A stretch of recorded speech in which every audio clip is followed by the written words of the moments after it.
Assalamualaikum warahmatullahi wabarakatuh. Baiklah, pada video kali ini, video ujian akhir semester metodologi penelitian yang akan membahas tentang tinjauan pustaka dengan saya, Akara Noviola, NIM 1814080034, dengan dosen pengampu Ibu Dr. Milyasari SPDM. Berikut kita akan membahas 4 bahasan pokok. Yang pertama, deskripsi teori. Yang kedua, penelitian relevan. Yang ketiga, kerangka berpikir. Dan yang keempat adalah hipotesis.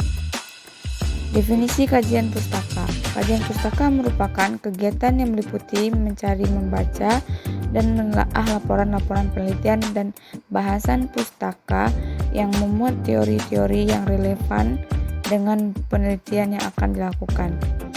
Fungsi kajian pustaka dalam penelitian terbagi beberapa macam. Yang pertama, dalam buku SING 2008 juga menjelaskan beberapa fungsi dari kajian pustaka. Ada 5 fungsi kajian pustaka. Yang pertama, konseptual kerangka acuan untuk peneliti, dimaksudkan pemahaman tentang status penelitian di bidang masalah. Selanjutnya, petunjuk untuk pendekatan metode, instrumen, dan analisis data penelitian. Berikutnya yaitu perkiraan probabilitas keberhasilan penelitian dipikirkan dan signifikan atau kegunaan dari temuan dan dengan asumsi keputusan dibuat untuk melanjutkan informasi khusus yang dilakukan untuk menafsirkan definisi, asumsi, keterbatasan, dan hipotesis penelitian. Dalam proposal penelitian yang akan membutuhkan kajian pustaka yaitu permasalahan penelitian, latar belakang, penguatan materi, serta pemilihan metode penelitian. Berikut cara mengkaji bahan pustaka dan menyusun kerangka berpikir ada 8. Yang pertama, cara mengkaji bahan pustaka. Yang kedua, menyusun kerangka berpikir. Yang ketiga, pengertian kerangka berpikir menurut para ahli. Yang keempat, deskripsi teori serta hasil penelitian.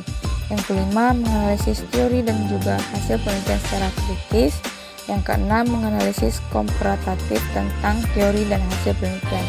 Yang ketujuh, sintesa kesimpulan. Dan yang kedelapan yaitu kerangka berpikir. Berikut adalah aturan pengutipan penulisan berdasarkan body note, footnote, dan endnote. Kutipan merupakan pinjaman kalimat atau pendapat dari seseorang ahli atau penulis, baik yang terdapat dalam buku, majalah, koran, dan sumber lainnya, ataupun berbagai dari ucapan seorang tokoh. Kutipan dibedakan menjadi 2, yaitu kutipan langsung dan tidak langsung. Berikut cara penulisan footnote, body note, dan endnote. Footnote dilakukan apabila penulis mencantumkan nomor indeks di akhir sebuah kutipan lalu dibalik. Berikutnya yaitu body note. Dilakukan ketika penulis mencantumkan sumber kutipan langsung setelah selesainya sebuah kutipan dengan menggunakan tanda kurung. Dan yang terakhir yaitu endnote. Endnote atau catatan akhir ini merupakan catatan referensi yang dilakukan di akhir suatu karya tulis ilmiah sebelum daftar pustaka. Penulisan relevan dan cara penulisannya. Seperti yang kita ketahui bahwa penulisan relevan merupakan suatu penelitian sebelumnya yang sudah pernah dibuat dan dianggap cukup relevan atau mempunyai keterkaitan dengan judul dan topik yang akan diteliti, yang berguna untuk menghindari terjadinya pengulangan penelitian dengan pokok permasalahan yang sama. Fungsi penelitian relevan ini untuk membandingkan hal apakah yang membedakan penelitian kita dengan penelitian-penelitian yang sudah ada sebelumnya, sehingga penelitian kita jauh dari apa yang namanya plagiat. Berikut kegunaannya. Kegunaannya untuk mencari persamaan dan perbedaan antara penelitian orang lain dengan penelitian penulis. Selain itu juga digunakan untuk membandingkan penelitian yang sudah ada dengan penelitian yang telah diteliti oleh penulis sebelumnya. Berikut yaitu hipotesis dan contohnya. Hipotesis mungkin timbul sebagai dugaan yang bijaksana dari isi peneliti atau diturunkan dari teori yang telah ada.